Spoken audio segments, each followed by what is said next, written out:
જય માતાજી મિત્રો, અનિતા ચુડાસમા, સુરત, ગુજરાતથી. આ અમારા ત્યાં મજૂરા ગેટ પર એક સમોસાવાળો ભાઈ ફેમસ છે. તેના સમોસા, દાલવડા અને મેથીના ગોટા બહુ ફેમસ હોય છે. તો અત્યારે હું લાવી હતી. એમનો જો આ પેપર યુઝ બહુ ફાઇન કરે છે. આ પેપર એકદમ તમારે કોઈ હેલ્થને નુકસાન નથી કરતું. ન્યૂઝપેપર કરતાં આ પેપર સારા છે. આમાં તમને આપે છે એટલે કોઈ પ્લાસ્ટિકનો ઇશ્યુ નથી કે કોઈ પ્લાસ્ટિકમાં આપતા નથી. એટલે બહુ સારું કામ કર્યું છે આ ભાઈએ, બરાબર. અને હું પણ તમને આગ્રહ કરીશ કે આવું જગ્યાએ જે ફાસ્ટ ફૂડ વેચાતું હોય કે તમારે ત્યાં કોઈ વસ્તુ વેચાતું હોય ને આવું વસ્તુ યુઝ કરતા હોય ને તે લોકો ત્યાંથી તમે વસ્તુ લેજો. તો જે જ્યાં પ્લાસ્ટિક યુઝ કરે છે ને એ લોકોને બી થોડીક અક્કલ આવે. બીજું, આ ફેંકવાનું નહીં. હવે આ રિસાયકલ નહીં થાય, આ કોઈ કામનું નથી, કારણ કે આમાં તેલ લાગી ગયું છે ને આ મોટા ભાગે તમને જેમ ખબર છે આ કમ્પોસ્ટિંગ જ થઈ જવાનું છે. પણ એ કમ્પોસ્ટિંગ પરબારું ક્યાંય થશે ને તમને યુઝમાં પણ નહીં આવે.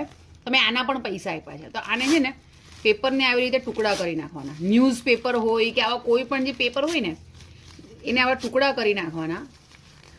આવા ટુકડા કરી અને તમારું જે કમ્પોસ્ટિંગ હવે મારા ટેરેસ પર છે, હું ક્યારેક એનો વિડીયો બનાવીશ. તમે જે શાકભાજીના છોલટા હોય કે તમારે ચાની ભૂકી એ બધું તમે જ્યારે એક કમ્પોસ્ટિંગમાં નાખો ને એની ઉપર તમે આ નાખી દો એટલે આ કાર્બનનું કામ કરશે.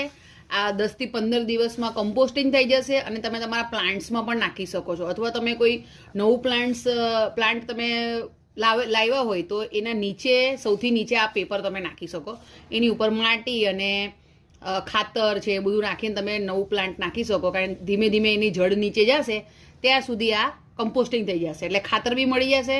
એટલે ઝીરો વેસ્ટ કહેવાશે. આ બધાના હું ટુકડા કરી નાખીશ અને આ અમારા કમ્પોસ્ટિંગ બિનમાં જશે. ક્યારેક હું એનો પણ વિડીયો બનાવીશ કમ્પોસ્ટિંગ બિનનો. અત્યારે પ્રોસેસમાં છે. જ્યારે નવું બનાવીશ ને 1-1.5 મહિનાની અંદર ત્યારે હું તમને એની આખી રીત બતાવીશ. અને મારી ચેનલ પર બી અવેલેબલ છે. અનુ ચુડાસમા યુટ્યુબમાં અવેલેબલ છે કે મેં કેવી રીતે કમ્પોસ્ટિંગ બનાવું છું.